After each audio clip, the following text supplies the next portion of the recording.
Նորից Փառք Աստծու, որ միասին ենք, արդեն գոհաբանության օրի նախօրեին, շատերը վստահ են, որ նաև քաղաքից դուրս են, բայց ուրախ եմ, որ մենք այսօր այստեղ ենք, որովհետև երևի թե ամենամեծ գոհաբանությունը, որ մենք կարող ենք կատարել, դա Աստծուն փառք տալն է իր օրհնությունների համար, իր ավետարանի համար, ու այսօրվա նյութը նաև հենց դրա մասին է լինելու է, որ ավետարանի քարոզությունն այնքան կարևոր է, որ իջև չքարոզվի ամբողջ աշխարհում Տիրոջ երկրորդ գալուստը չի լինի։ Ու փաստորեն այսօր մենք հասել ենք Մարկոսի ավետարանի 13-րդ գլխի առաջի հատվածին, ինչպես ամեն անգամ անում ենք, երկու մասի ենք բաժանում գլուխը, այս անգամ 13-րդ գլխի 1-ից 18 համարները պիտի սերտենք, որտեղ Քրիստոս խոսելու է վերջին ժամանակների մասին, զգուշացումներ է տալու։ Ինքը երևի թե ամենադժվար թեման է, գլուխն է, որովհետև շատ խիստ է, շատ յուրահատուկ պատգամներ ունեն ավետարանը մեզ փոխանցելու, բայց միևնույն ժամանակ շատ կարևոր ու սթափեցնող, որովհետև երբեմն երբ որ մենք ապտակ ենք ստանում այս առումով հոգևոր ապտակ, Տիրոջից ապտակ, այդ ժամանակ ավելի ենք սթափվում ու հասկանում ենք, որ չեն կարող ժամանակը վատնել ու չեն կարող մեր կյանքը իբրև այդպիսին հենց այնպես սովորականի նման ընդունել, որովհետև ինքը մեծագույն օրհնություն է, որը ճիշտ պետք է ապրենք։ Ուրեմն ինչպես ամեն անգամ անում ենք, ուղղակի հիշեցնեմ, որ նախորդ հատվածը 13-րդ գլխի վերջի մասն էր, եւ այստեղ էր, որ ի վերջո, եթե կհիշեք, տաճարի այս խոսակցություններն եղան ու ավարտվեց ամեն ինչ այրի կնոջով, երբ որ այրի կինը եկավ եւ իր երկու դրամը դրեց, լուման դրեց եւ այդ երկուսը շատ ավելին էին, քան մեծահարուստների գցածը։ Եվ այս մասին մենք բազում խոսեցինք, բավական հետաքրքիր զրույց ունեցանք ու փառք Աստծո, որ Instagram-ում սա կա, հետո մեծ րոպը նաև Facebook-ա գցում, որից հետո նաև հուսանք որոշ իհարկե հետ ենք ընկել, բայց նաև YouTube-ի մեջ էլա դրվում։ Իսկ այսօրվա հատվածը անմիջական շարունակությունն է տաճարի մեջի հատվածի, որտեղ այն ինչ որ Քրիստոս խոսում էր, տաճարի մեջ էր կամ շրջաբակի մեջ էր։ Հիմա շարունակում է ավետարանը ասելով, որ երբ նա տաճարից դուրս էր գալիս, իր աշակերտներից մեկը նրան ասաց. «Վարդապետ, տես ինչպիսի քարեր են սրանք եւ ինչպիսի շինվածք»։ Հիսուս նրան պատասխան տվեց եւ ասաց. «Տեսնում ես այդ բոլոր շինությունները։ Ճշմարիտ եմ ասում ձեզ, որ այդ քարերը քարի վրա չի պիտի թողնվի, որ չքանդվի»։ Եվ ինչ նստած էր նա ձիթենյաց լեռան վրա տաճարի դիմաց, Պետրոսը ու Հովհաննեսը, Հակոբոսը եւ Անդրեասը առանձին հարցրին նրան. «Ասա մեզ, երբ պիտի լինի այդ եւ ինչ կլինի նշանը, երբ կատարվելու լինի այդ բոլորը»։ Հիսուս պատասխանեց եւ ասաց նրանց. «Զգուշ կացեք, ոչ ոք ձեզ չխաբի, որովհետեւ շատեր պիտի գան իմ անունով եւ պիտի ասեն. Ես եմ Քրիստոսը եւ շատերին պիտի մոլորեցնեն։ Սակայն երբ լսեք պատերազմների ձայներ կամ պատերազմների լուրեր, չխռովվեք, որովհետեւ այդ պետք է որ լինի, բայց դեռ աշխարհի վախճանը չէ։ Ազգ ազգի դեմ պիտի ելնի եւ թագավորություն թագավորության դեմ, եւ տեղ-տեղ երկրաշարժներ պիտի լինեն, սով ու համաճարակ ու խռովություններ, բայց այդ բոլորը սկիզբն է երկանց։ Եվ դեռ ձեզ էլ պիտի մատնեն ատյանների եւ ժողովարանների մեջ, պիտի տանջվեք եւ ինձ համար կուսակալների ու թագավորների առաջ պիտի կանգնեք ի վկայություն նրանց։ Բայց նախ պետք է որ ավետարանը քարոզվի բոլոր հեթանոսների մեջ։ Եվ երբ ձեզ տանեն հանձնելու առաջուց հոգ մի արեք եւ մի մտածեք, թե ինչ պիտի խոսեք, այլ ինչ որ ձեզ տրվի, այդ նույն ժամին այն խոսեցեք, որովհետեւ դուք չէ որ պիտի խոսեք, այլ Սուրբ Հոգին, եղբայրն իր եղբորը մահվան պիտի մատնի եւ հայրը որդուն, եւ որդիները հայրերի դեմ պիտի ելնեն ու պիտի սպանեն նրանց։ Եվ իմ անվան համար բոլորից պիտի ատվեք, բայց ով որ մինչև վերջ համբերի, նա կփրկվի։ Եվ երբ տեսնեք սարսափելի պղծությունը տեղ գտած այնտեղ, ուր չպետք է լիներ, ով կարդում է թող իմանա, այն ժամանակ նրանք, որ հրեաստանում են, լեռները թող փախչեն։ Եվ ով որ տանիքի վրա է, թող չիջնի եւ տուն չմտնի, այնտեղից բան վերցնելու։ Եվ ով որ արտի մեջ է, թող ետ չդառնա, իր զգեստները վերցնելու։ Բայց վայ հղիներին եւ ստնտուներին այն օրերին, աղոթեցեք, որ ձմեռ ժամանակ չլինի դա։ Ուրեմն այս պատգամն է, որ միասին պիտի այսօր փորձենք սերտել Եվ ինչպես այս վերջի մի քանի նյութերին անում եմ, մեկ հատ համայնապատկեր ունենանք, an overview ունենանք, որովհետև իրապես շատ կարևոր է, որ բացի մանրակրկիտ սերտելուց, որ մեր եկեղեցու հայրերը արել են, շատ կարևոր է, որ ընդհանուր պատկերն էլ հասկանան, կոնկրետ այս գլուխը ինքնին վախճանաբանական գլուխ, այսինքն վերջի օրերի մասին է եւ հետաքրքրորեն աշխարհում ամենաշատը այս թեմաներն են սիրվում։ Ուշադրություն դարձեք, վստահ եմ բոլորս էլ տեսել ենք կամ մենք էլ ենք սրա մեջ, միշտ ինձ գալիս ու ասում են հայտնության գրքի բացատրություն կա, հայտնությունը, որ աշխարհի վերջի մասին է եւ այլն։ Մարդկանց շատ է հետաքրքրում ու այսօր էլ տեքստի մեջ պիտի տեսնենք, որ առաքյալներն էլ այս հարցը տվեցին 4 առաքյալ միանգամից, թե երբ է լինելու ու ինչ է լինելու, ու փաստորեն Քրիստոս այսօր իրենց առաքյալներին բացատրելով մեզ է նաև բացատրում, թե վերջի օրերին ինչ է լինելու։ Նաև խոսում է տաճարի կործանման մասին, որը որ շատ լուրջ հետևանք թողեց ընդհանրապես հրեական իրականության ու նաև աշխարհի վրա, որտեղ քրիստոնեությունը ի վերջո այդտեղից սկսեց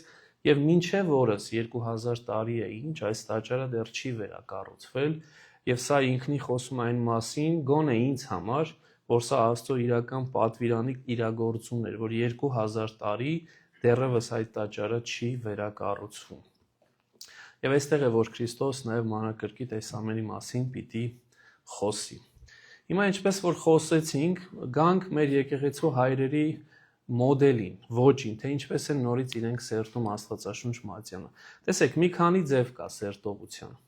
Ոմանք կան, որ ասենք ընդհանուր այս կոնտեքստը, որ ընթերցեցի, մի քանի կարևոր մտքեր են վերցնում ու այդ մտքերի վրա արծարծվում են։ Սա ավելի շատ քարոզի նման է, երբ որ դու մի քանի միտք ես վերցնում եւ արծարծվում ես ու սկսում ես խոսել։ Դու ամեն միտք, ամեն բառ չես կարևորում, բայց քեզ համար կարևոր մտքեր կան, որոնց վրա քո խոսքն ես կառուցում։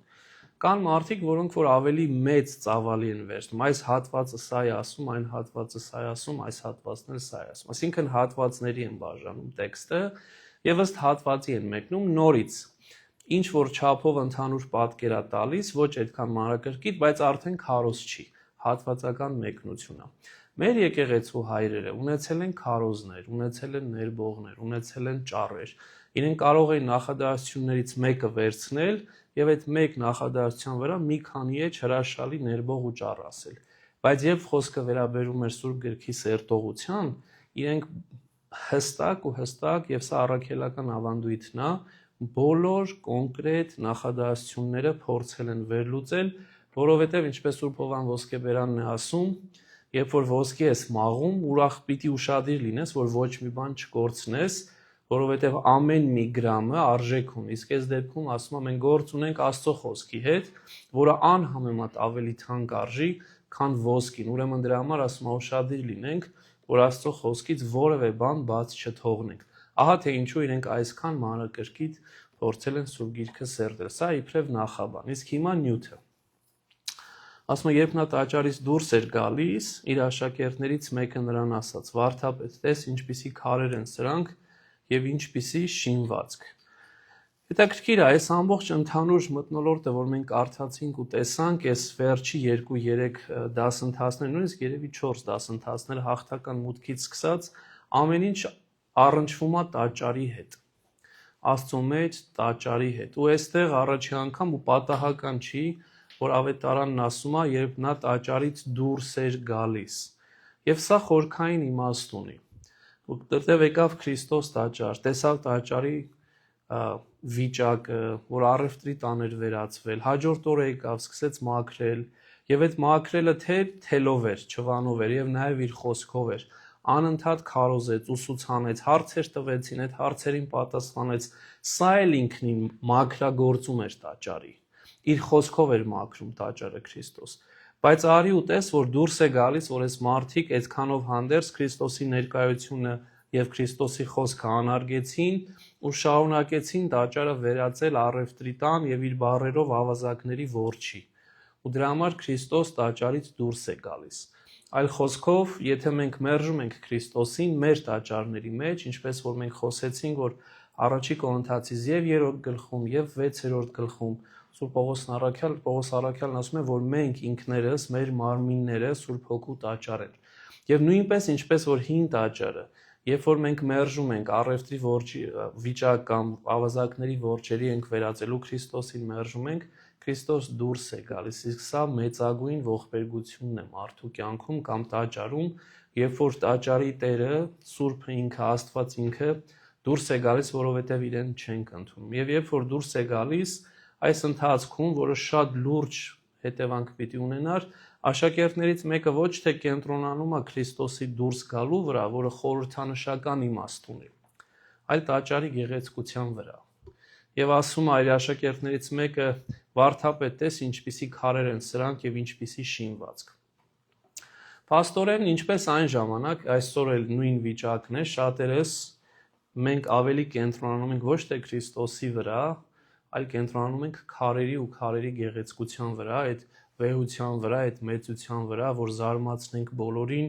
ու ցույց տանք, թե ինչ է եղել։ Ու փաստորեն դուրս է գալիս նա, որ այսա երրորդ տաճարը լինելով բավական մեծ ռեսուրսներ, այսինքն միջոցներ էին ծախսվում, որ տաճարը գեղեցկացվի։ Վկայագրերն ասում են մարմարյա էր տաճարը, շատ բավական մաս եւ նաեւ ոսկե պատեր, բարձր էր, շուրջ 100 մետր բարձրություն կար, որոշ տեղ պատկերացրեք 300 ֆիտ, եւ ինքը արևը, երբ որ մարմարին էր խփում, այդ ոսկին փայլատակում էր կիլոմետրերից, երևում էր, այսինքն ինքը բավական ճոխ մի կառույց էր եւ հետաքրքրորեն ես չգիտեի, ընթերցեցի, որ հսկայական քարերից էլ էր պատրաստված։ Մեզ համար, երբ որ ասում ենք հսկայական քար, իմ համար առաջի միտքը գալիս է եգիպտական բուրգերը, որտեղ մենք տեսնում ենք, որ հսկայական քարեր են բերել, իրար վրա են դրել, բայց հետաքրքիրը ամենածանր եգիպտական բուրգի քարը կարծվում է 11 տոննա, իսկ տաճարի քարը գոնե մի քանիսը 500 տոննա են։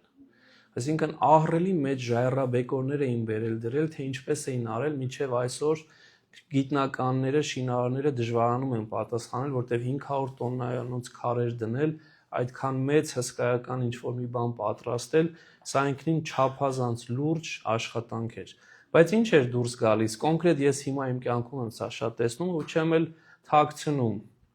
իմ երբեմն իրապես տխրությունը, որ մենք ինչպես որ հնում այսօր էլ հաճախ շինության քարի վրա ենք շատ resource, էներգիա, ժամանակ, գումար դնում եւ փաստորեն չենք էլ գիտակցում, որ այդ քարը, այդ որը պիտի կամ հսկայական էր կամ գեղեցիկ էր, ինքը ի վերջո ժամանակավորով ինքը պիտի փլուզվի, բայց մեր կենտրոնացումը հենց այդ քարերի վրա։ Եվ այստեղ միանգամից հայրերը կապ են տեսնում, կհիշեք չորացած թզենու հետ, որ թզենին էլ գեղեցիկ էր, մեծ տերևներով սաղարթախիտ, բայց երբ որ Քրիստոս եկավ, որ պտուղ փնտրի թզենուց, պտուղ չգտավ եւ անիծեց եւ թզենին չորացավ։ Սա նախանշանն էր տաճարի, որ տաճարի գեղեցկությունը չի կարևոր, մարդու գեղեցկությունն էլ չի կարևոր, այլ թե ինչ է պարունակում տաճարն իր մեջ, այլ թե ինչ է պարունակում մարդը իր մեջ։ Եվ եթե ոմանք մարդ արարածը փնտրում արտաքին գեղեցկություն, ու այս մասին ես կխոսեմ, Աստված փնտրում է ներքինը։ Եվ մենք այստեղ է, որ պիտի տեսնենք, թե ինչի մասին է խոսքը։ Եվ հետաքրքրորեն Հիսուս պատասխանում է ասելով, այստեղ կարող եք առջևել գալ ավելի հանգիստ, ասում է Հիսուս նրան պատասխան տվեց եւ ասաց. տեսնում ես այդ բոլոր շինությունները, ճշմարիտ եմ ասում ձեզ, որ դրանց քարը քարի վրա չպիտի թողնվի, որ չքանդվի։ Այս պատասխանը չափազանց անսպասելի էր, որովհետև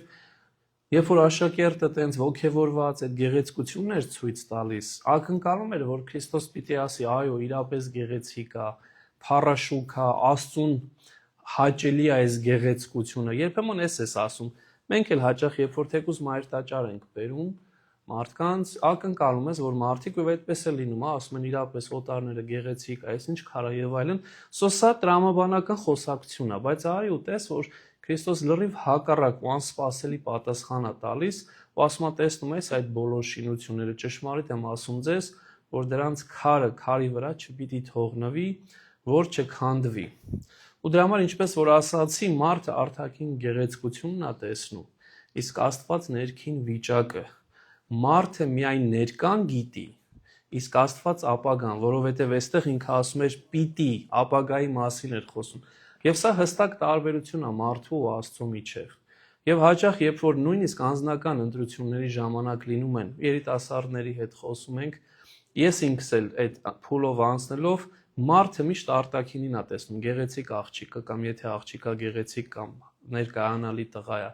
արտաքինով ենք շատ հաճախ տարվում, փոխանակ ավելի ներսը խորքը տեսնենք, ինչ որ Քրիստոս մեզ է ցույց տալիս։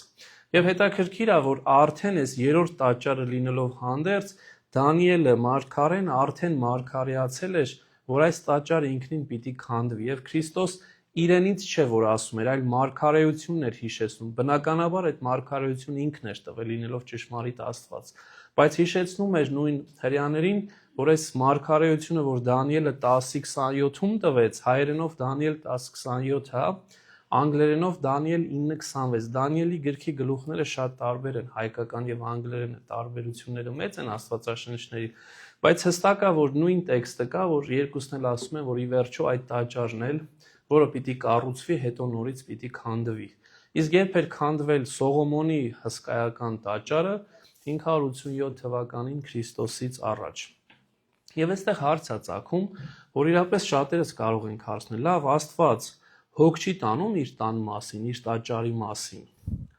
Ինչի է թույլ տալիս, որ քանդվի կամ ինչի ասում, որ պիտի քանդվի։ Այս հարցերը մենք հաճախ ես էլ եմ ինձ շատ տվել։ Մանավանդ Արցախի մեր էս վիճակը, որ կա այսքան հրաշքներ։ Աստված ինքը հոգ չի տանում իր տան վրա։ Չէ՞ որ Քրիստոս ասեց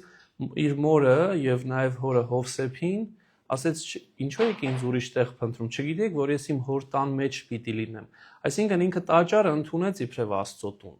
Բայց արի ու տես, որ ասում է այդ նույն տաճարը, որտեղ որ ինքը կար 12 տարեկանում, երբ որ 20 տարի հետո ասում է, որ քանդվելու է։ Սո ի՞նչ է դուրս գալիս, որ այո, անշուշտ Աստված հոգ է տանում իր տաճարի մասին, բայց ավելի շատ հոգ է տանում ոչ թե քարերի մասին, այլ սրբության եւ մաքրության մասին։ Եվ դրա համար այս կոնտեքստի մեջ մենք հասկացանք, երբ որ ինքը գալիս է իր տուն, իր տաճար, ու տեսնում է, որ իր տունն ու իր տաճարը, որը աղոթքի տուն պիտի լինի, Քրիստոսի բառերն են սրանք, վերածվել ավազակների որջերի, ուրեմն ինքը պատրաստ է նաև դա քանդի, որպեսզի նորը կառուցի։ Ու այդ քանդելն ու նորը կառուցելը, եթե կհիշեք, մենք տեսանք այգու առակի օրինակով, երբ որ այգին ասում է տվեց, որ աշխատացնեն, ամեն ինչ ինքն էր արել, բայց երբ որ պտուղը չտվեցին, վերցրեց, որպեսզի նորերին տա, որ նրանք իրենց ժամանակին պտուղը տան։ Եվ փաստորեն այո, տաճարը Աստծո համար սրբություն է, որտեղ իր տունն է, բայց տաճարի սրբությունն ու մաքրություն պահելը ավելի կարևոր է։ Եվ եթե մենք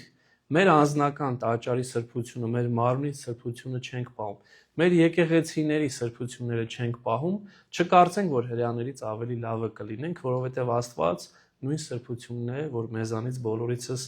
ակնկալում է։ Ու հետաքրքրորեն, եթե ոմանք նկատեցին, երբ որ ես Գյուրեղ Երուսաղեմացու այս հայրերի մեկնությունները ձեզ ուղարկեցի, այնտեղ Գյուրեղ Երուսաղեմացին, որ Երուսաղեմի պատրիարքն էր, 350-ականն էր, ինքը հստակ ասում է, որ արտաքին շինությունները քանդված են, բայց ներքինը դեռ կա, որը ցույց է տալիս հստակ, որ 350-ականներին դեռ տաճարը ամբողջությամբ քանդված չէր, այսինքն հռոմեացիները 70 թվականին ամբողջությամբ չէին վերացրել տաճարը։ Արտաքին մասերը վերացրել են, բայց ներքինը կա, ու այս վկայությունը ակամայից ինքը Սուրբ Գյուրեղ Երուսաղեմացին մեզ տալիս է, որ հասկանանք։ Եվ ինչպես որ ասացի, սա նաև հենց այդ նշանն է, որ փոխվելու են տաճարները, քրիստոնեական տաճար է գալու, բայց նույն ուխտը մնալու է։ Եթե պահեք իմ սրբություններն ու իմ մաքրությունները, ես կբնակվեմ այդ տան մեջ։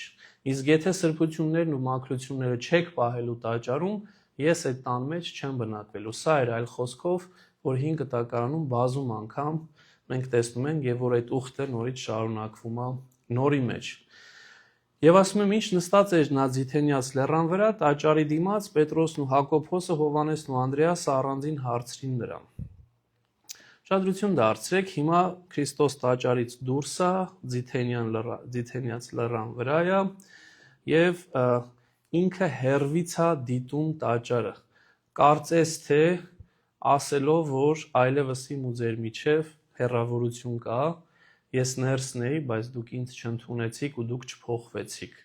Ու հետաքրքրորեն նաև սա այդ հրաշալի մի քանի մեջբերումներ են մարգարեական, որոնք որ իրականանում են։ Առաջինը Մաղաքիայի մեջ է ես ժամանակին մեջբերում արել, միացրու էլի, որտեղ ասվում էր, որ Տերը պիտի իր փառքով գա տաճար։ Եվ Տերը իրապես եկավ տաճար։ Իսկ Եզեկիել 11-ի մեջ, հետաքրքրորեն 11:23-ի մեջ դեղինով եմ նշել, ասում է Տիրոջ փառքը քաղաքի միջից վեր բարձրացավ, կանգ առավ այն լեռան վրա, որ քաղաքի դիմաց էր։ Եվ հենց այս իրականությունն է, որ լինում է, կանգ առավ այն լեռան վրա, որ քաղաքի դիմաց էր։ Այսինքն դա հենց Ծիթենյաց լեռներից Զաքարյան կոնկրետ ասում է լեռի անունը մարգարեն, որ ասում է 14-րդ գլխում այն օրը նա ոտքերը պիտի կանգնեն, նրա ոտքերը պիտի կանգնեն Ձիթենյաց լեռան վրա, Երուսաղեմի դիմաց արևելյան կողմը։ Ուրեմն այս ինչ որ կատարվում էր, նաև շատ կարևոր է որ գիտակցենք, որ այս բոլորը նաև կատարվում էին այն մարգարեություններն էին կատարվում, որոնք որ հնում արդեն ասվել էր եւ հիմա Քրիստոս ցույց է տալիս, որ կատարում են։ Իսկ ինչու այս 4 առաքյալները, շնորհակալ եմ, որովհետեւ եթե կհիշեք, Քրիստոս հենց Մարկոսի ավետանում մենք ընթերցեցինք, որ առաջին այս 4-ին կանչեց։ Սրանք հներն են, սրանք իր հետ ամենաշատ ժամանակ անցկացրածներն են։ Պետրոս, Անդրեասը, Հակոբոսն ու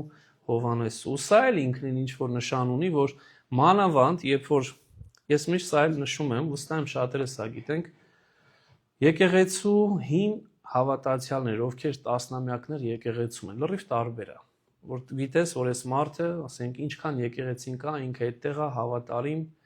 սպասավորն է, ծառան է, իր գործն անում, չգիտեմ, տիկին է, իր աղոթքն անում, ինչ որ մի փոքրիկ բան է անում, գործում ու նվիրում եկեղեցուն, կամ գալիս ծրար է լցնում։ Իրապես շատ կարևոր է, որ գնահատվեն այն անձինք, ովքեր որ ժամանակի բովով անցնելով մնացել են հավատարիմ։ Եվ այս 4-ը ամենահներն էին, որոնք որ մնացին Աստծո հետ եւ մնացին հավատարիմ, գոնե այս պարագայում իհարկե հետագայում պիտի տեսնենք ինչ է լինելու, եւ իրենք այդ մտերմությունն ունեն եւ հարցնում են, թե հիմա պիտի հարցնեն ու ասեն, ասա մեզ երբ պիտի լինի այդ եւ ինչ կլինի նշանը, երբ կատարվելու լինի այդ բոլորը։ Այլ խոսքով ասում են, երբ է տաճարը քանդվելու, բայց առաքյալները հասկանում են, որ այստեղ զուտ տաճարի քանդվելու մասին չի խոսում միայն Քրիստոս։ Քրիստոս խոսում է վերջին օրերի մասին նաև, այսինքն այդ դժվար օրերի մասին, եւ բնականաբար այդ մոտեցումը, մերձեցումը, այդ familiarity-ն կամ այդ friendship-ը, որ դու ունես Քրիստոսի հետ, ուզում ես օգտագործել, որ շուտ իմանաս, երբ է լինելու դա։ Ու այսօր էլ ընդհանրապես մարդ հարարածը իրապես ուզում է իմանա, երբ է լինելու այդ երկրորդ գալուստը, երբ որպեսզի պատրաստվի։ Եվ հետաքրքրորեն, երբ որ նայում ենք 1800-ականների գրականությունը, որտեղ աղանդները սկսեցին շատ զարգանալ, ծաղկել, աճել, առաջի բանը, որ աղանդները մարդկանց գրավում էին, կոնկրետ հենց Միացյալ Նահանգներում, Ամերիկայում, վերջի օրվա հարցն էր։ Նույն Չարլզ Ռասելը, նույն ադվենտիստները հաճախ իրենք ասում էին այսօրը կամ այն օրը պիտի աշխարհի վերջը լինի։ Իրենք հաշվում էին ինչ-որ Դանիելի մարգարեությունից օրեր էին գումարում, բազմապատկում, բաժանում, օրեր էին հասկանում ու ասում էին այսինչ օր, այսինչ ժամին Քրիստոս պիտի գա։ Եվ սա գրքերի մեջ ես ընթերցել եմ, ու երբ որ չէր գալիս Քրիստոսի այդ օրը, իրենք ասում էին մի սխալ եմ գործել,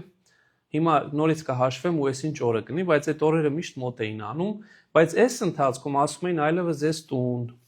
կենթանիներ, ինչ որ ունեք վաճառեք, դրանք ձեզ պետք չեն, որտեղ որ Քրիստոս գա, դուք արդեն միանգամից երկնքի արքայության մեջ եք լինելու, ձեր ինչին է պետք այդ ամենը, վաճառեք եւ տվեք եկեղեցուն, այսինքն տվեք իրենց։ Եվ մի քանի անգամ սա եղավ, եւ երբ որ մի քանի անգամ օրինակ կոնկրետ Ռասելի պարագային, որ Եհովայի վկաների հիմնադիրն է, չեղավ, ինքը արդեն էլ չէր կարող ասել էլի եմ հաշվելու, ասեց եկել է Քրիստոս։ Եվ ինչպես է եկել, ծածուկ է եկել։ Եվ ինքը աշխատում է հիմա ծածուկ, որ հետագայում ինքը իրեն ցույց տա։ Իսկ դա լրիվ Սուրբ Գրքին հակառակ էր, որտեղ Սուրբ Գիրքն ասում է ինքը գալու է հրեշտակների փողերով, բոլորը պիտի տեսնեն, ամբողջ աշխարհը պիտի ցնծա կամ թնդա իր ներկայությունից։ Եվ ինչ դուրս եկա, որ մենք սա կարդում էինք 1800-ականներին, տեսնում էինք այդ կեղծիքը, որ կար աղանդավորների մեջ, որոնք շատացան, բայց մեր ժամանակներում եկար։ Ես շատ լավ հիշում եմ, չգիտեմ, նրանք ովքեր որ 2011-ին միացյալ այստեղ էին, Այս մեծ poster-ներ կային freeway-ի վրա, Judgment Day, May 21, 2011, եւ ասում էին այդ օրը Աստված պիտի գա, երկրորդ գալուստն է, Քրիստոս գալու է։ Եվ բավական ունդեղ միտեղ կար, ես հիշում եմ այդ poster-ի վրա, որ ասում էր yes, we know, այո, մենք գիտենք։ Եվ ահագին ժողովուրդ էր հավատում այս մարդկանց, բայց երբ որ չեղավ մայիս 21, 2011 թվականին, շատերը աթեիստներ, ագնոստիկներ, տարբեր կրոնի ներկայացուցիչներ սկսեցին մեր վրա ծիծաղել, որ դուք չեք այդ քրիստոնյաները, որ ես ինչ եք խոսում, նորից հեքիաթներ եք պատմում։ Սո ինչ է դուրս գալիս, որ ցավոք սրտի ինչ որ արվում էր դարեր շարունակ, արվում է նաև մեր օրերում։ Բայց այստեղ շատ կարևոր է, որ մենք հասկանանք, որ երկու խնդիր կա ու այդ երկու խնդրից պիտի զգուշանանք։ Մեկը հետևյալն է, որ շատերի այս օրերը չչարաշահենք, չասենք այս ինչ օրնակ, ամեն ինչ օրնա, որտեղ Քրիստոսը ասաց ոչ ոք այդ օրը չգիտի։ Սա շատ հստակ է։ Բայց երկրորդ պարագան էլ կա, որ շատ ենք այս մասին խոսել, որ քանի որ երկարեց Քրիստոսի գալուստը, շատերս արդեն, եթե անկեղծ լինենք, ու այս մասին ես շատ եմ խոսել, մենք կարծես թե արդեն հոգնել ենք սպասելուց ու էլ չենք էլ սպասում։ Այդ սպասողական վիճակը կորել է։ Ու դրա համար ենք մենք նաև տեսնում 10 կույսերի առակի մեջ, թե ինչպես էր ասում, արթնացեք, մի քնեք, որովհետև եթե քնեք ու փեսան գա, մտնի ներս, դուք դուռը թակեք, էլ չի բացվելու։ Եվ այդպես էլ եղավ 5 հիմար կույսերին։ Ուրեմն ինչ է նշանակում մարդկայինորեն, երբ որ մենք թուլանում ենք ու էլ չենք սպասում Քրիստոսին այնպես ինչպես որ պիտի սպասին, հենց այդ պահին կարող է Քրիստոս գա ու մեզ անպատրաստ գտնի։ Ուրեմն զգույշ լինենք հոգնելուց, չպիտի հոգնենք սպասելուց։ Քրիստոս միշտ ուզում է ուշիմ լինենք ու միշտ սպասենք իրեն եւ ըստ այդմ ապրենք մեր կյանքը, որտեղ կարող է այսօրս վերջինը լինի, եւ երկրորդը չարաշահենք իր գալստյան օրը, որովհետեւ սա խիստ մարդուն չի վերաբերում, սա Աստծուն է վերաբերում։ Ու դրա համար նաեւ այս բառը առաջի նախադասության մեջ դրեցի, իսկ ինչի է կարևոր այս երկրորդ գալուստը, որպեսզի ամեն ինչ իրականանա, կատարվի, անգլերենով to be fulfilled, միջև հիմա ամբողջականացված չի։ Հայերեն բառը կատարել գրաբարը նշանակում է ամբողջացնել։ Դա համար գրաբարի մեջ մենք օրինակ աղոթքի մեջ ասում ենք, չէ, կատարումն օրինաց եւ մարգարեից Քրիստոս Աստված մեր։ Ինչ է նշանակում, ոչ թե անել ինչ որ բան, այլ ամբողջացնել, լրացնել։ Սո միջև երկրորդ գալուստը չլինի, Քրիստոսի առաքելությունը չի ամբողջանալու, չի լրացվելու, ուրեմն դա պիտի լինի, բայց մենք չգիտենք օրը եւ մենք մշտապես պիտի պատրաստ լինենք այդ օրվան։ Բայց ինչ է լինում միջև այդ օրը գալը, արդեն իսկ զգույշ պիտի լինենք, որովհետեւ ասում է Հիսուս պատասխանեց եւ ասաց նրանց. «Զգույշ կացեք, ոչ ոք ձեզ չխաբի, որովհետեւ շատեր պիտի գան իմ անունով եւ պիտի ասեն ես եմ Քրիստոսը եւ շատերին պիտի մոլորեցնեն»։ Բնականաբար այս առաքյալները իրանք Քրիստոսին անձնապես գիտեն, 3 տարի իր հետ են։ Սո այստեղ խոսքը առաքյալների մասին չի։ Երբ որ մեկը գա ասի ես եմ Քրիստոս, կասի ձեռս առնում, ես Քրիստոսին շատ լավ գիտեմ։ Սա մեր մասին է, նրանց ովքեր որ արդեն մեր ֆիզիկական աչքերով Քրիստոսին չենք տեսել։ Եվ մեզ է որ Քրիստոս ասում է զգույշ եղեք, որ ձեզ մարդ չխաբի, որովհետև շատերը պիտի գան իմ անունով եւ պիտի ասեն ես եմ Քրիստոսը եւ շատերին պիտի մոլորեցնեն։ Եվ այստեղ մի քանի միտք կա հետաքրքիր, որ ուզեցի ձեր հետ կիսել։ Կեղծ Քրիստոսներ։ Կեղծ Քրիստոսը կամ հակա Քրիստոսը, Antichrist-ը նեռն է, եւ ես միշտ ասում եմ, որ հական anti-ն միայն հակա չէ, այլ Քրիստոսի փոխարենը, instead of։ Anti բառը հունարենով ոչ միայն against է, այլ instead of, նաև փոխարեն։ Ու սա շատ բան է փոխում, որ չի ասում ես Քրիստոսին հակառակ եմ, բայց ասում է իմ հետ էլ կարող ես։ Եվ շատ հաճախ մարդկանց այդ ուղղությամբ են տանում։ Ուրեմն եւ ինչպես են տանում, հայերեն ասում են Քրիստոսին փորձում են նմանակել, միմիկ անել։ Իր բարությունը եւ իր հրաշագործությունը կամ ուսմունքը։ Եթե ուշադրություն դարձնեք, բազում կրոններ կամ բազում անհատներ կամ բազում աղաններ փորձում են բարի երևալ, փորձում են ուշադրությունը շևեռել հրաշագործության վրա եւ ուսմունքի վրա։ Իսկ Օրիգինեսը 250 թվականին, պատկերացրեք ինչքան մոտ է Քրիստոսի ժամանակներին, ասում էր. Քրիստոս ճշմարտությունն է, նեռը կեղծ ճշմարտությունը։ Քրիստոս իմաստությունն է, առաջի Կորինթացիի մեջ ասվում, նեռը իմաստության նմանակողը։ Իրական բարոյական կատարելությունը եւ առաքինությունը Քրիստոսի մեջ է, իսկ կեղծ եւ ձևական առաքինությունը նեռի հետ։ Աստծո բոլոր առաքինություններին չարը կրկնօրինակում է կեղծ նմանակությամբ, որպիսի մոլորեցնի հավատացյալներին։ Եվ այսօր առավել քան իրական է սա, երբ որ գալիս ու ասում են, որ ես ունեմ ճշմարտությունը, բայց սա կեղծ է, կեղծված ճշմարտություն է, որ իմաստություն ես փնտրում իմ մոտ փնտրիր, բայց սա իրական Քրիստոսի իմաստությունը չի։ Եթե ուզում ես կատարելություն, մենք ունենք, բայց սա Քրիստոսինը չի, առաքինությունը վրչուն է։ Քրիստոսի վրչուն որևէ մեկը չունի,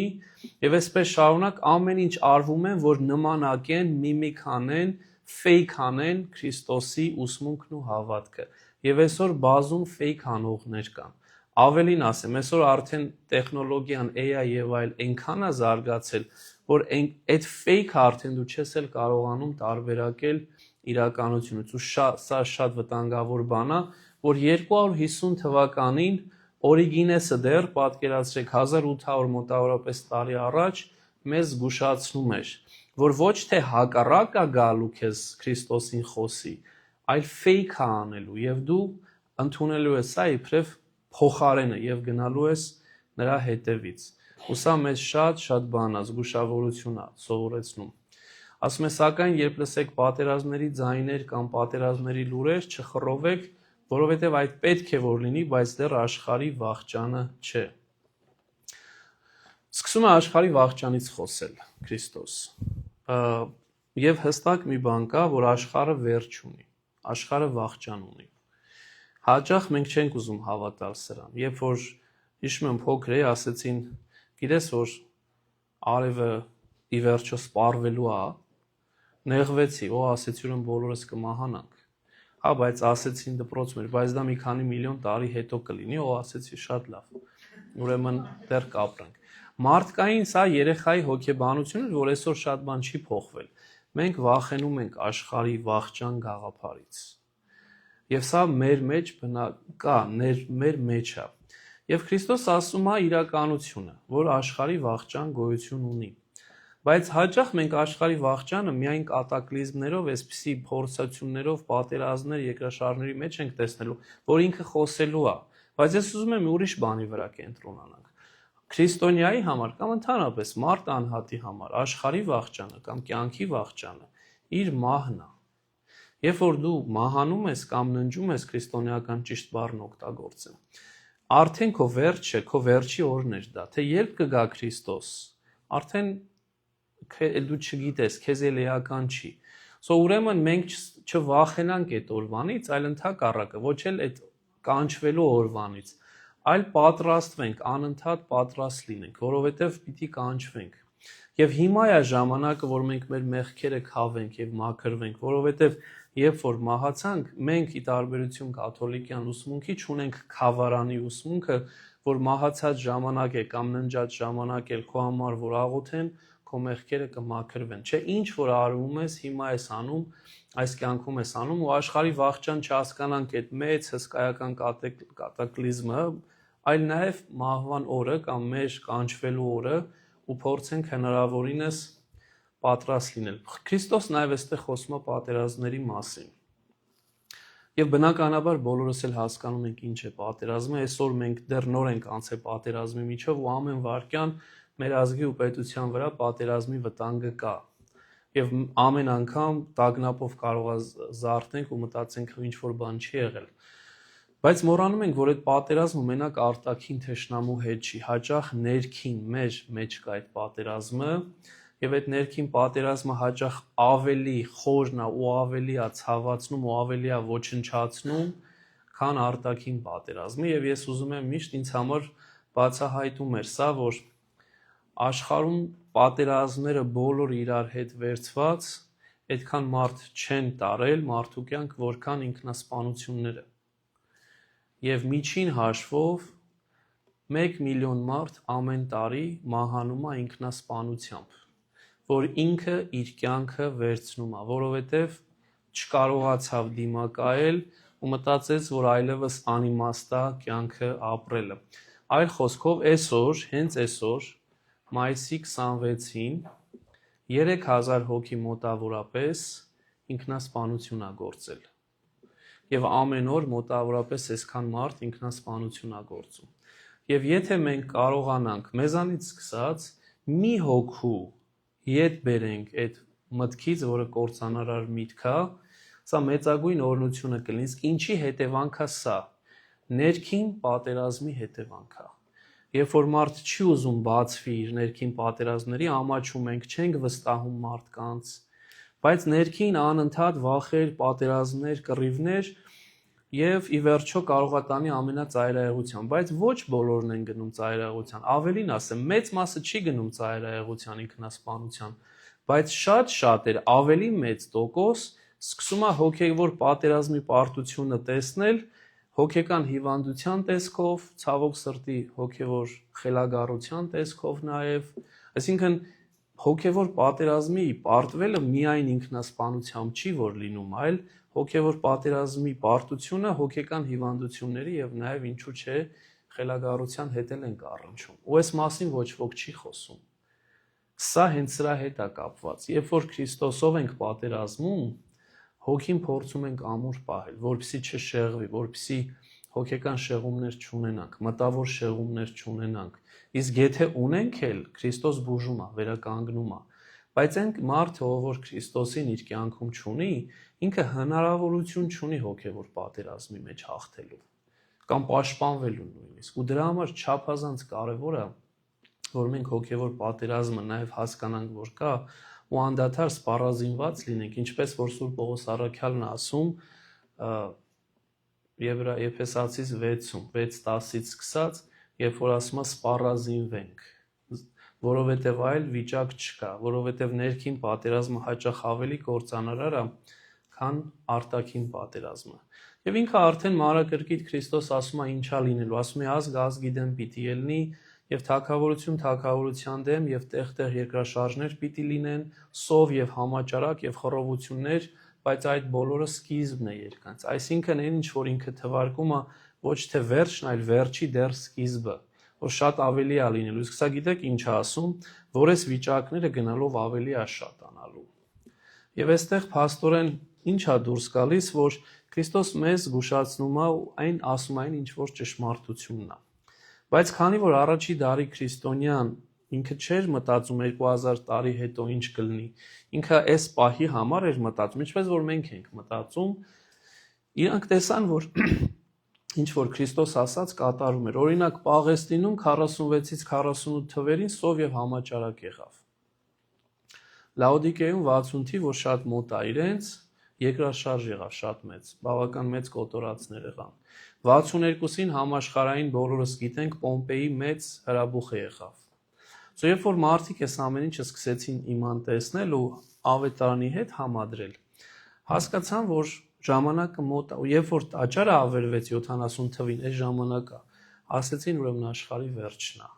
Եվ դրա համար պիտի տեսնենք, որ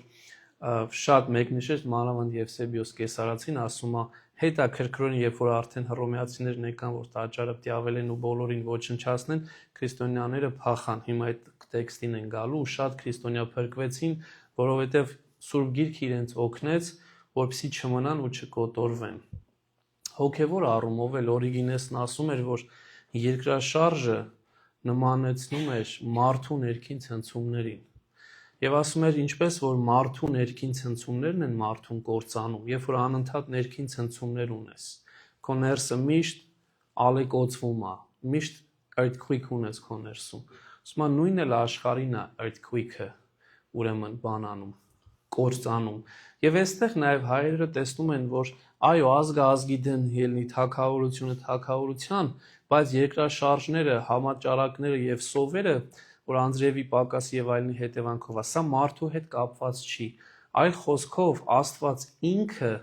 արդեն արդար պատիժ է սահմանել։ Եվ սա իր նախախնամությամբ է, որովհետև պատերազմ միգուցե մարդը մեկ հետ հրահրի, բայց աղետները սրանք Աստծո ձեռքն են, եւ սա ինքնին հայերերը ցույց են տալիս, որ հասկանանք, որ Աստված մեզ զգուշացնում է, որ անելու է, որովհետեւ մենք ինքներս հեռանում ենք իրենից։ Եվ դրանից ավելին ասում, հիմա դա ընդհանուրն էր, պատերազմ, համաճարակ, երկրաշարժ, հրաբուխ եւ այլն։ Հիմա գալիս է մեզ, անձնապես ինձ, եւ դեռ ձեզ էլ պիտի մատնեն ատյանների եւ ժողովարանների մեջ, պիտի տանջվեք եւ ինձ համար կուսակալների եւ թագավորների առաջ պիտի կանգնեք ի վկայություն նրանց։ Կոնտեքստից չենք հասկանում, բայց Քրիստոս երկու բան ասում. ատյանը եւ ժողովարանը կհիշեք, որ բառն էր, սինագոգն էր, հրյաների տանջանքն էր, իսկ կուսակալներն ու թագավորները հեթանոսների տանջանքներ։ Այլ խոսքով ինքը ասում է, որ եւ հրյաներից եք տանջվելու, եւ հեթանոսներից եք տանջվելու, եւ երբ որ կանչվեք,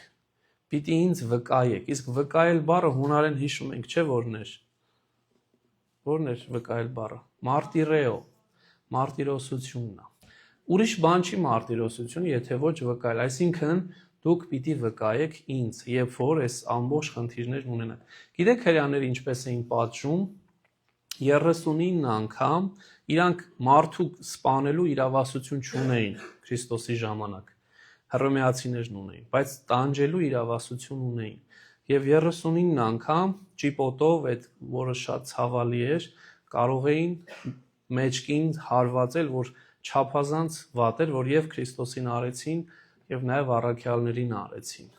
Եվ բավական լուրջ տանջանքներ են ենթարկում ոչ միայն ֆիզիկական, այլ նաեւ հոգեվոր, բարոյական։ Հիմա այս տանջանքների մասին, որ ես կարդում եմ, միանգամից ինձ օգնեցին ընկալել, թե Պողոս առաքյալը էս, որ միջև Պողոսի գալն է, Մարկոսի գրության ժամանակ, կամ երբ որ Քրիստոս բառացի խոսում էր, Պողոս առաքյալը դեռ փարիսեցի հրյա էր։ Հիմա տեսեք, երբ որ Քրիստոսին է ընդունում, ինչ վկայություն է տալիս, թե իրեն ինչ արեցին, ու հենց նույն մարգարեությունն է, որ կատարվում է Պողոս առաքյալի կյանքում։ Եվ ինքը վկայում է ասելով, հրյաներից 5 անգամ, 40-ից մեկով պակաս ծեծկերա, ասենք 39 անգամ այդ ճիպոտը 5 անգամ, 3 անգամ ձաղկվեցի, 1 անգամ քարկոծվեցի, 3 անգամ նավաբեկության ենթարկվեցի, 1 ցերեկ եւ 1 գիշեր ծովի անդուններում տառապեցի, ճանապարհորդությունների ընթացքում բազում անգամ վտանգներ, գետերից վտանգներ, ավազակներից վտանգներ, ազգակիցներից վտանգներ, հեթանոսներից վտանգներ, քաղաքում վտանգներ, անապատում վտանգներ, ծովում վտանգներ, սուտ եղբայրներից վտանգներ, բազում անգամ եղա աշխատանքների եւ հոգնությունների մեջ, հաճախ անքուն մնալով, քաղցի եւ ծառավի մեջ, առանց մի պատառ հացի, այլև ցրտի մեջ ու մերկության։ Մեկ կողմ թողած այլ նեղություններ եւ դեռ այն, որ շարունակ ամբողջին վրա էր կուտակվում։ Կային եւ բոլոր եկեղեցիների հոգսերը։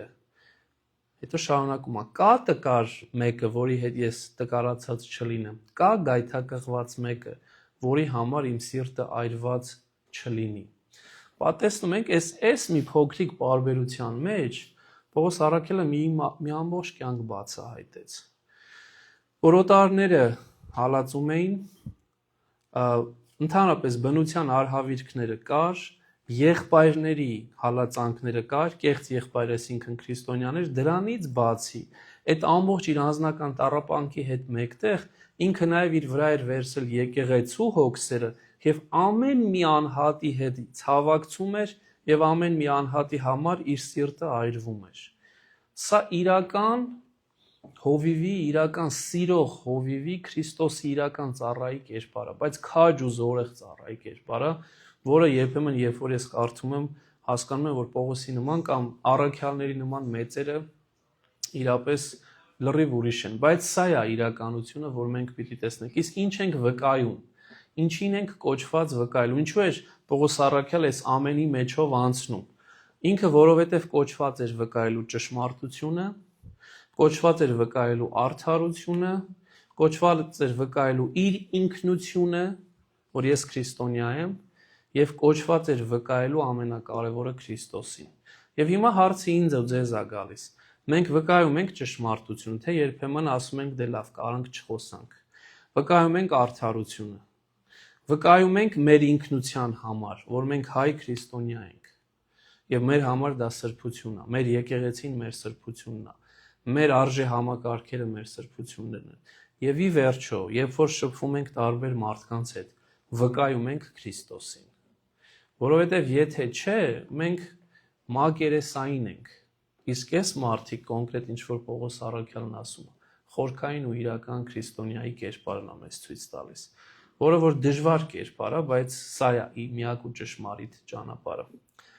Այսքանը որ ասում է, մի ինչ որ հետաքրքիր միտք է ասում, որ շատերս ենք վստահ եմ լսել, որ ասում է, բայց նախ պետք է որ ավետարանը քարոզվի բոլոր հեթանոսների մեջ։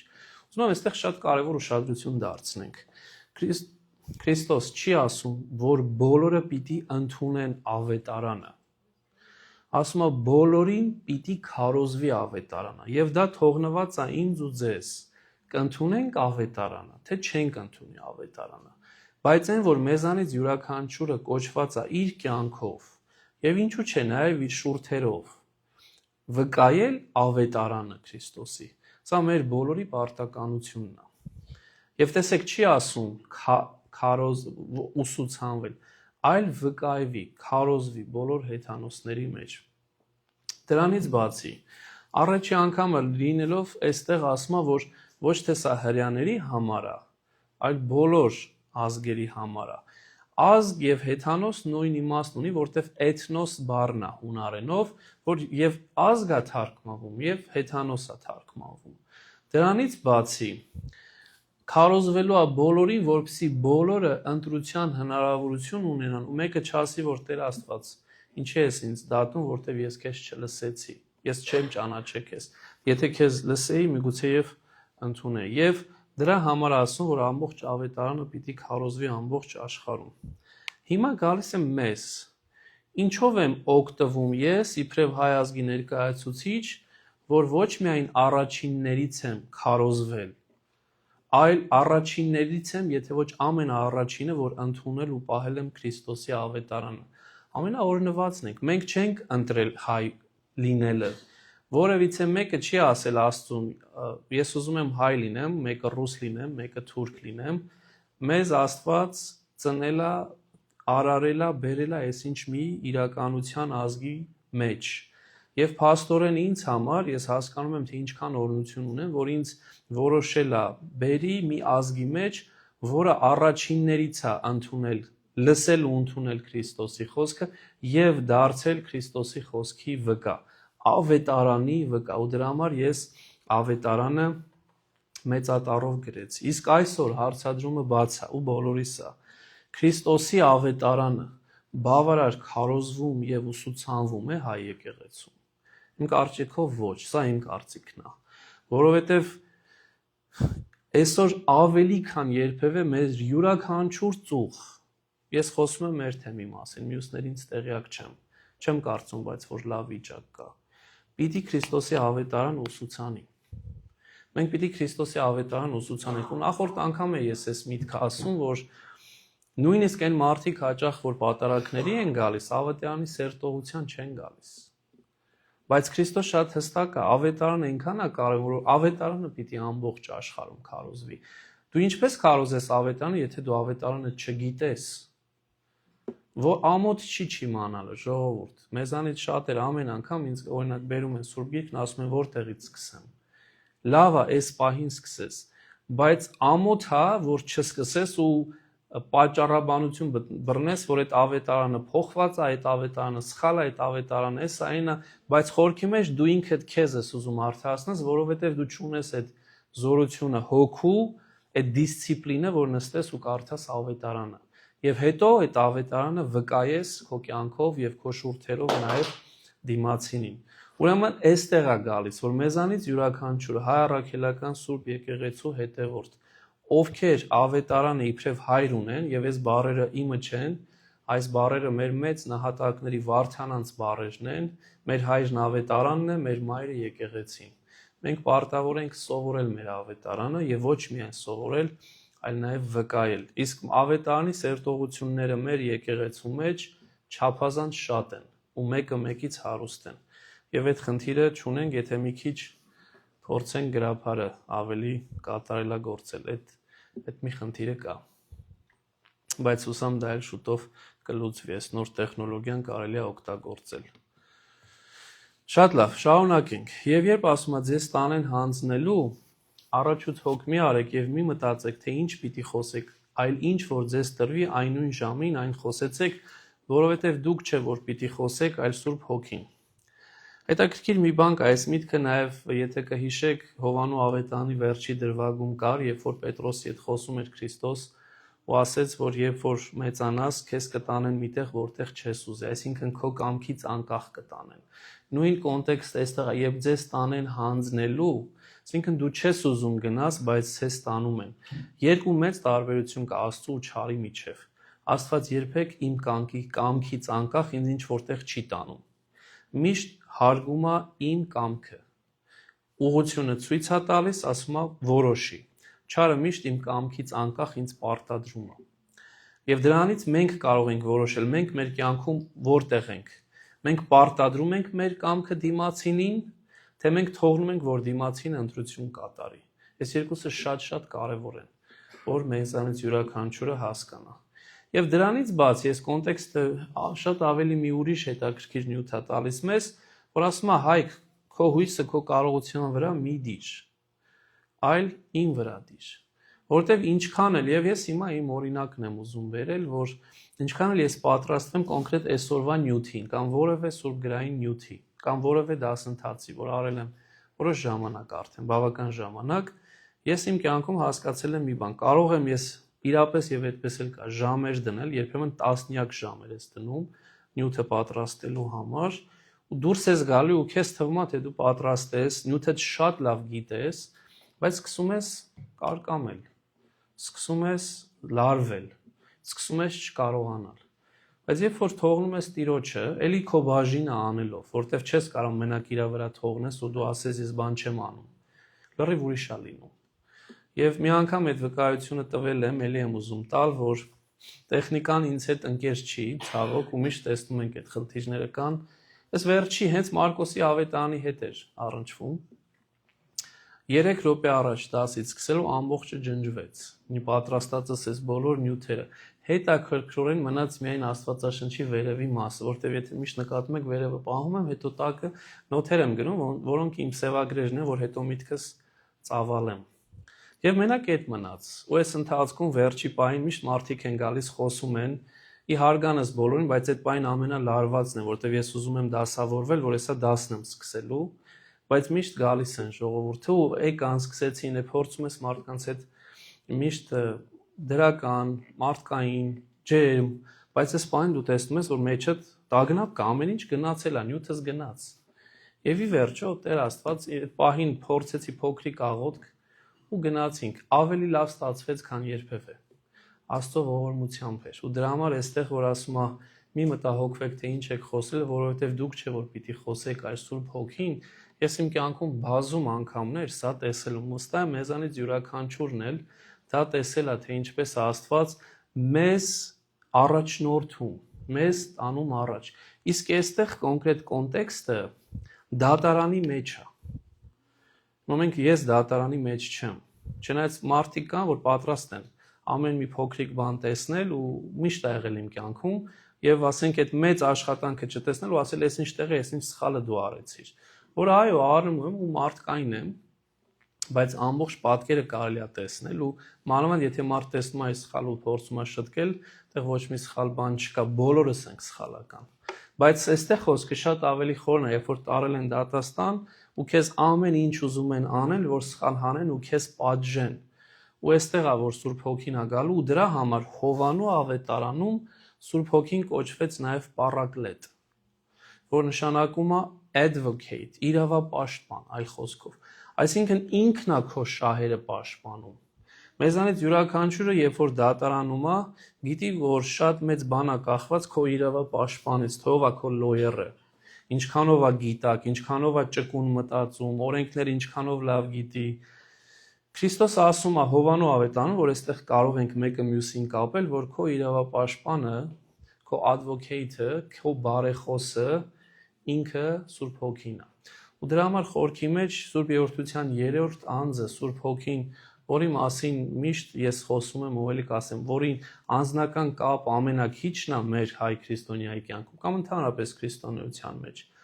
Շատ կարիք կա, որ մենք ճանաչենք Սուրբ Հոգուն, ով անձ է, ոչ թե ինչ-որ զորություն կամ ուժ, ինչպես որ աղանդներն են ասում,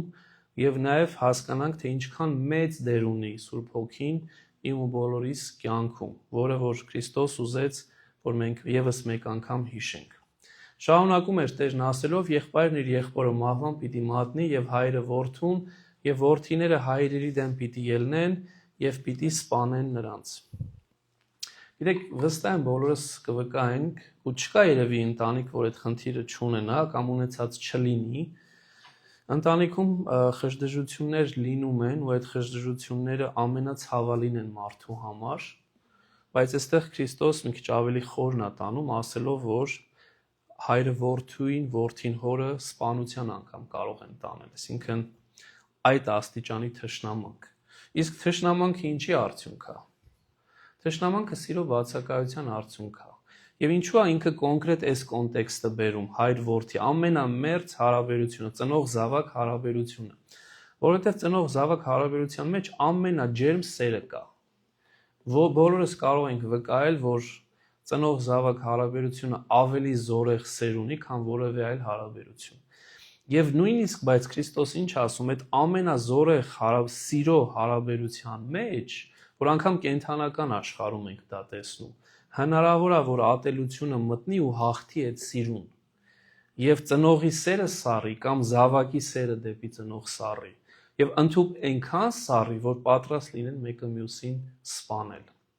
Եվ սա փաստորեն կա, եւ սա շատ կարեւոր է, որ մենք հասկանանք, ու նաեւ սրանով նաեւ սա այն ահազանգն է, որ տրվում է, որ սերդ մի սառացրու։ Միշտ կրակը բոցդ պահի քո ամենամտերիմների հանդեպ, բայց եւ լինում է, որ եթե նույնիսկ այսքան ծայրահեղության էլ չի գնում, լինում է իրապես անգամ միջև թշնամություն, նախանձ, բարկություն, մարդիկ մեկը մյուսին ամենահարազատները վիրավորել, եւ սա ինքնին ամենաշատն է խոցում քեզ։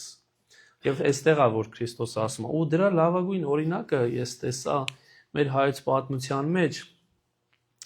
առաջի վկաներից մեկ ընդհանրապես քրիստոնեության ու մասնավորաբար հայ ազգի մեջ Սանդուղթ Կույսն է, ով Թադեոս Առաքյալի քարոզությունից դարձավ քրիստոնյա։ Եվ երբ որ հայրը Սանատրուկ արքան իրան ասեց չես կարող, եւ աղջիկը այնքան կույս լինելով հանդերձ, այնքան զորեղ դարձավ իր հավատքի մեջ, որ ասեց ես իմ հավատքը չեմ ուրանալու, հայրը հրամայեց Թադեոսի հետ Սանդուղթին էլ սպանել, իր անձնական աղջկան, եւ աղջիկը նահատակվեց, բայց Քրիստոսին չուրացավ, եւ Սանդուղթ կույսը մեր մեծագույն նահատակ սուրբերի շարքին է դասված,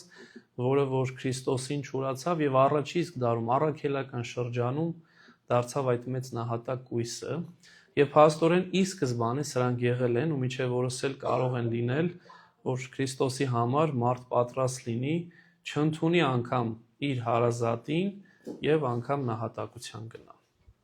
Եվ շարունակում էր Տերն ասելով. եւ իմ անվան համար բոլորից պիտի ատվեք, բայց ով որ միջև վերջ համբերի նա կփրկվի։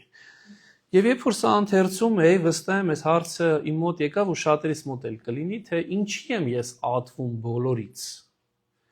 որ փորձում եմ Քրիստոսի նման մաքուր կյանքով ապրել, բայց իրականությունը դա է։ Ինչքան դու փորձում ես մաքրել ինքդ քեզ աշխարհից, մեղքից, այնքան ավելի սկսում ես ատվել, այնքան ավելի սկսում ես մարդկանցից հեռանալ կամ մարդիկ են քեզ հեռացնում։ Եվ սա պարադոքս է, սա անհասկանալի երևույթ է, բայց սա իրականություն է, ու Քրիստոս ինքն իսկ բառերով ասում. իմ անվան համար բոլորից պիտի ատվեք։ Եվ սա լուրջ հարց է, փաստորեն սա արդեն ներքին հալածանքն է։ Եթե չարչարանքները, եթե ծեծը, եթե հայոյանքը եւ այլն ֆիզիկական հալածանքը կար նախորդ նախադասությունների մեջ, ատելությունը ներքին հալածանք է։ Երբ որ մարդիկ քեզ ատում են, ու մանավանդ երբ որ ատում են նրա համար, որ դու ոչ մի վատ բան չես արել, միայն Քրիստոսի անունն ունես, Քրիստոսի անունը կրող ես։ Ու եթե ուշադրություն դարձնեք, 9-րդ երանին հենց նույն բանն էր ասում։ Երանի է ձեզ, երբ ձեզ հալածեն ու նախատեն եւ իմ պատճառով ձեր մասին ամեն չար խոսք սուտ ասեն, ցնծացեք եւ ուրախացեք։ Աստորեն դուրս է գալիս, որ սա այդ գագաթնակետն է, 9-րդ երանին է, որը մենք բոլորն էլ սերտել ենք, 9-ն էլ իրար հետ սերտել ենք, ու սա անտրամաբանական է, որտեղ հաճախ ասում ես, ես էս մարդուն լավություն արեցի, ինքը ինձ ատում է։ Ու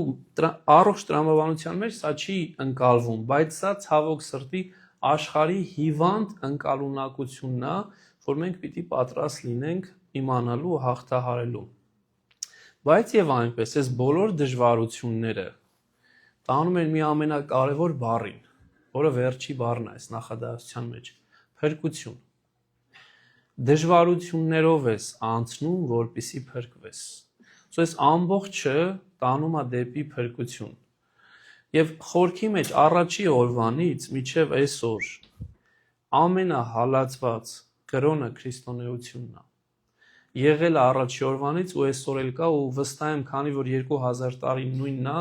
շարունակվելու այնքան ժամանակ, ինչքան որ քրիստոնեությունը կամ աշխարհը իբրև այդպիսին կա։ Եվ սա, երբ որ ես տեսա, ակամայից հիշեցի մեր վերջի շրջանը։ Երեք Հայկը եկել էր գրադարան, հիշեց, որ Ստալինյան շրջանի հարցերը կային 1930-ականների, գիրքը փորձեցի գտնել ու փոխանցել Խորեն Մուրադբեկյան կաթողիկոսի ու այդ ընթացքում թերթատում էինք ու միտեղ տեսանք, որ կաթողիկոսը դիմում է սովետական իշխանությանը, որ 6 եպիսկոպոս եք ձերբակալել, Հայր Սուրբին էլ որ ուղարկեցի, որ բարեխոսի, իրեն էլ ձերբակալեցիք։ Ակամայից նայում ես 37 թիվ, 25 թիվ, 100 տարի էլ չի անցել։ Ինչ էլ լինի պարագան, ինչքան էլ մենք փորձենք արդարացնել կամ չարդարացնել, հոգևորականների հանդեպ ձերբակալությունները, որոնք մասսայական բնույթ են կրում արդեն, սա նշանակում է, որ հալածանք է, եւ այդ հալածանքը մենք էլի ունեցել ենք։ Եվ պիտի զգուշ լինենք, սրանց պիտի ընկալենք, պիտի հասկանանք, որ սա անընդունելի է, սա չի կարելի որ կատարվի։ Եվ եթե ոմանք ասում են, ինձ համար միշտ սա է, անձին եմ վերագրում, ես միշտ սրա մասին եմ խոսում, ժամանակ առաջ, երբ որ Աստծո ողորմությամբ, որին ես երբեք արժանի չեմ եղել, Հովնաս Սրբազան ինձ կանչեց, ասեց, ուզում եմ մենք ստեղ բավական հայ դպրոցներ ունենք, իրենց համար կրոնի դասագիրք պատրաստես, որտեղ կրոնի դասագիրք չկա։ Երեխայի համար Աստծո մասին կրոնի դասագիրք, մեծ օրհնություն էր, որին իրապես, ինչպես որ ասացի, արժանի չէ ու սկսեցի աշխատել, 2 տարի տևեց։ Աշխատեցի այդ դասագրքերի վրա, 3 դասագիրք պատրաստեցինք, առաջի 2-ը ես պատրաստեցի, երրորդը Տեր Զավեն Արզումանյանը, որ հիմա մեր ավագ քահանաներից է, 33 թիվ է, բայց դեռ միտքը շատ պայծառ է ու դեռ գրում է, 92 տարեկան։ Եվ ինչու եմ սա ասում, որովհետև այս ընթացքում ես նաև օգտվեցի հայ եկեղեցու պատմություն այս դասագրքերից, որոնք գրադանում ունեի, եւ մյուս այլ ձեռագրի աշխատություններից, որ իմ գործը անեմ, որտեվ մարդիկ եթե արել են, ինչու՞ չէ, կարելի է օգտվել, տեսնել ինչ են արել։ Եվ իրապես հրաշալի ձեռնարկներ էին։ Եվ երբ որ այս նոր շրջանը եկավ, մենք նամակ հղեցինք, որ Հայաստանի այս իշխանությանը, որ խնդրում եմ հայ եկեղեցու պատմություն ձեռնարկը դասը մի հանեք, որովհետև սա շատ կարևոր է ազգի համար, մասնավորաբար Սփյուռքի համար, որովհետև մենք այստեղ սրա կարիքն ունենք։ Բայց մեր նամակը նույնիսկ չպատասխանվեց։ Ինչու եմ սա ասում, որպեսզի հասկանանք, որ ի վերջո քրիստոնեությունը այսօր էլ ցավոք սրտի հալածվում է ու ցավոք սրտի նաև մեր միջավայրում, եւ սա սովորական է, պիտի սա լինի, բայց մենք էլ պիտի արթուն լինենք ու հասկանանք, թե որտեղ են գտնվում ու մեր քայլերը ինչպիսին են իբրև իրական քրիստոնյա։ Իսկ առաջի ու ամենակարևոր քայլը հետևյալն է՝ վկայել Քրիստոսին։ Անդադար վկայել Քրիստոսին։ Քրիստոսի ճշմարտությունը, Քրիստոսի արդարությունը, քո ազգային ինքնությունը ու հոգևոր ինքնությունը եւ ամենակարևորը 4-ն է նշել՝ անպայման Քրիստոսի անձը, որը որ ամեն ինչն է ու ամեն ինչի մեջ։ Եվ հիմա գալիս է մի շատ հետաքրքիր նյութ, ասում է, եւ երբ տեսնեք սարսափելի պղծությունը տեղ գտած այնտեղ, որ չպետք է լիներ, ով կարդում է, թող իմանա։ Եվ խոսում եմ սարսափելի պղծության մասին ու միջև օրս եւ հայրերը եւ մեր օրյա գիտնականները ընդհանրապես ուզում են հասկանալ, թե այս ինչ սարսափելի պղծության մասին է խոսքը, մանավանդ որ Մարկոսը այս փակագծերը, որ տեսնում եք, ով կարդում է թող իմանա արտահայտությունը, փաստորեն ուղղորդում են նրան, ովքեր որ կհասկանան, ժամանակի քրիստոնյաները փաստորեն կհասկանան ինչի մասին է խոսքը։ Եվ տարբեր առիթներ են տվել։ Ոմանք ասում են, որ առաջի ու ամենամեծ սրբապղծությունը Աստծո սուրբ տաճարի մեջ կուռք բերելն է, կռապատկեր, ու ասել, որ կուռքին պիտի երկրպագես, որ կարող է լինի։ Ոմանք ասում են տաճարի կործանումն էր, որ կատարվեց ու քրիստոնյաները հասկացան։ Եվ նման բազում բաներ կան։ Ոմանք ասում են, որ ընդհանրապես Աստծո անվան ուրեմն հայոյանքն է։ Բայց ինչ է լինի պարագան, որը որ կարող է այդ բոլորն էլ իր մեջ ներառված լինեն, մենք այստեղ Օրիգենեսի հետաքրքիր մի միտքն եմ ուզում բերել, որ եթե նայեցիք կա, որ ասում է սարսափելի պղծությունը ամբողջ սուրբ գրքերի падգամի շեղումն է չարի կողմից, որտեղ ասում է սուրբ գիրքը ինքը սրբություն պիտի տանի մեզ դեպի, բայց արի ու տես դրա համար վերջի նախադասություն տեսեք բառը ուր չպետք է լիներ, այսինքն սուրբ գրքի ու եկեղեցու մեջ չպիտի լինի սրբապղծությունը, բայց արի ու տես որ ասում է ինքը կա եւ ինչպես է այդ սրբապղծությունը լինում, երբ որ մարդուն ուղղորդում են ոչ թե փրկության, այլ ուղղորդում են դեպի կործանում։ Եվ այս օրինակը երբ որ բերեց, ես ինքս անդրադարձա չարի ու Քրիստոսի փորձությանը։ Երբ որ եթե կհիշեք երկրորդ փորձությունը որն էր համաձայն Մատթեոսի ավետարանի, որ երբ որ Քրիստոսին չարն ասաց, գրված է, տաճարից քեզ գցիր, որովհետև իր հրեշտակներին կհրամայի, որ քեզ բռնեն, որ ոտքդ քարին չդիպչի։ Եվ իրապես մերով Սաղմոս 90:11-12, Բողոքականյան 91:11-12-ում այդ հատվածը կա։ Եվ փաստորեն ինչ դուրս եկա, որ չարը Աստծո խոսքը իր ձև ներկայացրեց, կոնտեքստից դուրս հանեց եւ ուրիշ ձև ներկայացրեց, բայց հեղինակություն մեջ բերեց, ասելով տես սա Աստծո խոսքն է, եւ Քրիստոս էլ չասեց այդ չեմ ընդունում դա։ Ինքն էլ Աստծո խոսքով պատասխանեց, ասելով որ գրված է նորից նույն բառերով, քո Տեր Աստծուն երբեք չպիտի փորձես։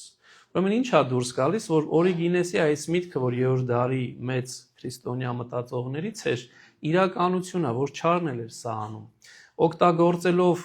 Սուրբ Գիրքը, օգտագործելով սրբությունները, օգտագործելով եկեղեցին, փորձում է շեղել եւ մարդիկ միամիտ ընդունում են դա ու չեն տեսնում իրականությունը։ Ու դրա համար է, որ արթնությունը քրիստոնյայի եւ ճանաչողությունը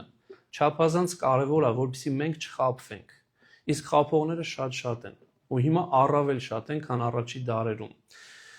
Եվ այստեղ ասում, երբ որ այս սրբապղծությունը տեսնեք, այն ժամանակ նրանք, որ հրեաստանում են, լեռները թող փախչեն, եւ ով տանիքի վրա է թող չիջնի եւ տուն չմտնի, այնտեղից բան վերցնելու, եւ ով որ արտի մեջ է, թող ետ չդառնա իր զգեստները վերցնելու։ Սրանք մի քանի միտք կարող են բերել, նախ այն է, որ եթե բարձրության վրա ես մի չի։ Եվ հայրերը սրա մեջ նաև ալեգորիան են տեսնում, որ եթե ու հետաքրքիր է այս միտքը, եթե հոգևոր բարձրության վրա ես հասել, աշխարհի ճնշումին մի գնա, որտեվ աշխարհը շատ հաճախ ինձ ասել են, վստահ եմ ձեզանից շատերին են ասել, ամպերից իջի Հայկ ջան, ես ինչեր ես խոսում, իրականություն մտի։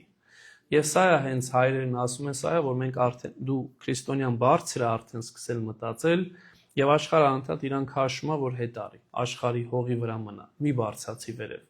դեպի Աստված մի գնա։ Դրանից բացի, այստեղ ուրիշ բան ենք տեսնում, որ մի կաշկանդվի կամ մի կարկամի, եթե որոշումդ կայացրել ես, հետ մի գնա։ Հաճախ սա մեր կյանքում կա, շատ կա, եթե անկեղծ լինենք, ես իմ կյանքում կարող եմ վկայել, շատ անգամ է լինում, երբ որ որոշումդ կայացնում ես, ու այդ որոշումը աստվածահաճո է ու ճիշտ է, մեկ էլ մի կասկած է մտնում, բայց արդյոք անեմ, բայց ճիշտ է թե եւ ժամանակը կորցնում ես, ու երբ որ ժամանակը կորցնում ես, էլ հետ չես բերում, որովհետեւ այստեղ մենք տեսնելու ենք անգլերենով ասած այդ urgency-ն, do not go back, գնացել ես շարունակի, հետ մի դարձի, որը նաև շատ կարևոր է։ Եվ այստեղ է երրորդ պարագան, որ ուզում եմ ես սրա մասին խոսել, հին կյանքիդ մի նայի, որ ինչ ուզում ես ասա, մեզանից յուրաքանչյուրը ունեցել է մանկություն։ Այդ մանկության մեջ, երբ որ վստահ եմ մենք ունեցել ենք դժվար օրեր, բայց ընդհանուր առմամբ, երբ որ մենք մանկությունը, childhood-ը հիշում ենք,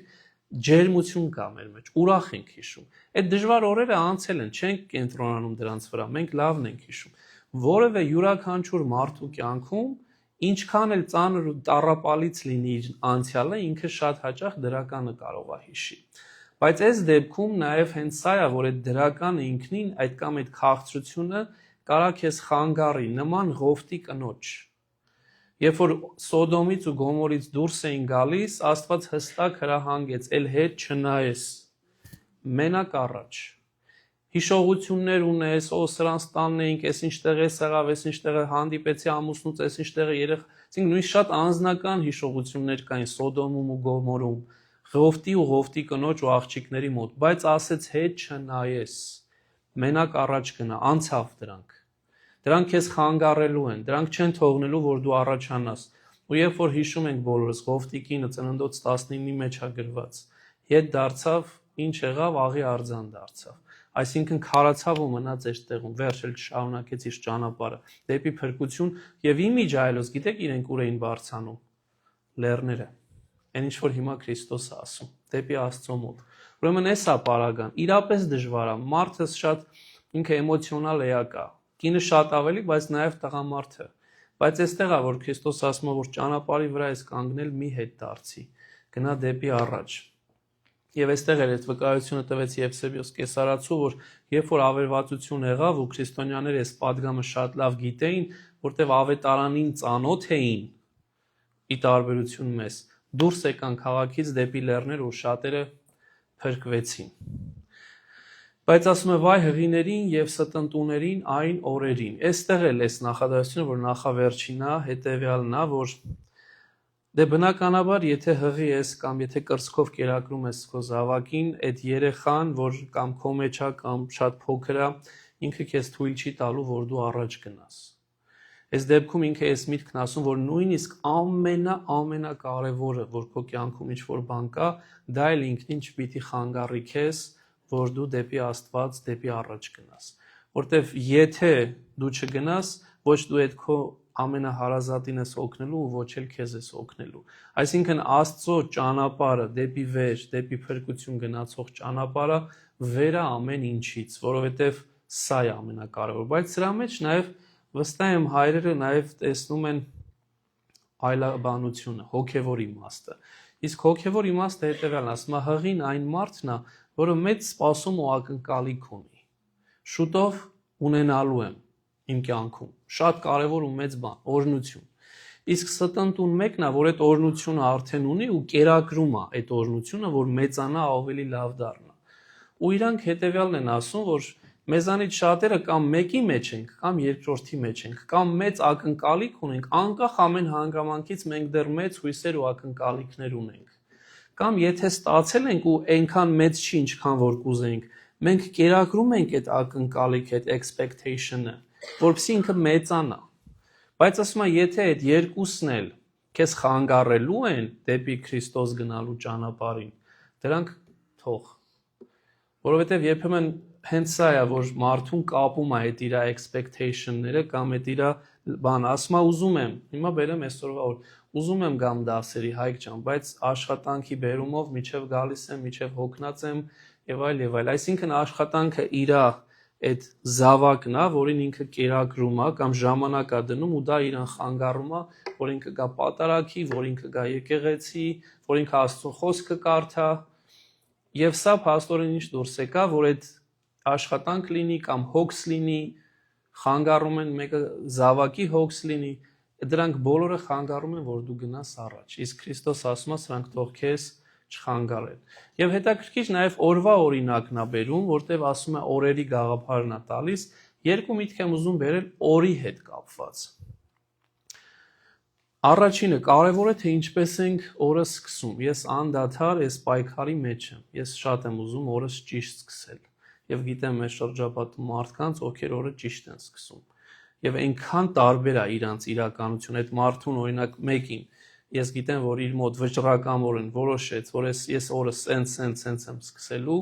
եւ իր կյանքում ահռելի մեծ փոփոխություն կա դրական առումով, որ օրը ճիշտ սկսեց։ Բայց մի միտք էլ կա, ժամանակին ընթերցել եմ արևելյան իմաստությունից մի բան է, ու հաճախ եմ կիսվում ձեր հետ, որ ասում է, իմ կարծիքով ճիշտ է ասում, որ ասում է, ինչպես օրդ ես ապրում, այնպես էլ կյանքդ ես ապրում։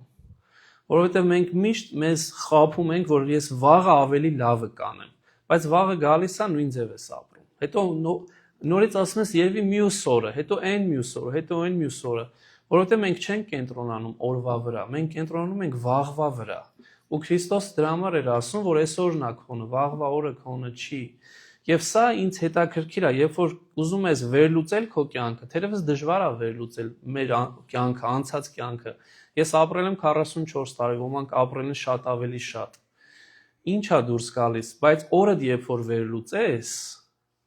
կարող ես նաև ինչ-որ չափով վերլուծել քո կյանքը այս պահին որտեղ է գտնվում։ Եվ եթե դու օրիցդ ուրախ չես, ինքդ քո համար, ուրեմն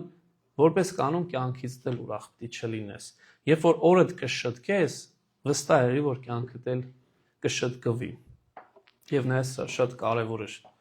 Եվ այստեղ վերջի միտքն է կա, որ մի տատանվիր, մի հետաձգիր, որովհետև ինչքան հետաձգում ու տատանվում ես, քո դեպի կործանումն է ստանում քո կյանքը։ Եվ վերջի նախադասությունը հետևյալն էր, որ ուզեցի սա էլ ասեմ, ասում է աղոթեցեք, որ ձմեռ ժամանակ դա չլինի։ Առաջի բանը, որ ինձ օգնեցին հասկանալ այս վերջի մեկնիչներից մեկը, որ չէի մտածի երբեք այսպես, չգիտեմ ձեզանից քանիսն են մտածել, որ փաստորեն նույնիսկ աշխարհի ամենածանր պահին, երբ որ վերջի դատաստանի մասին է խոսքը եւ այլն, Քրիստոս դեռ աղոթքի ուժն է ինձ շեշտում։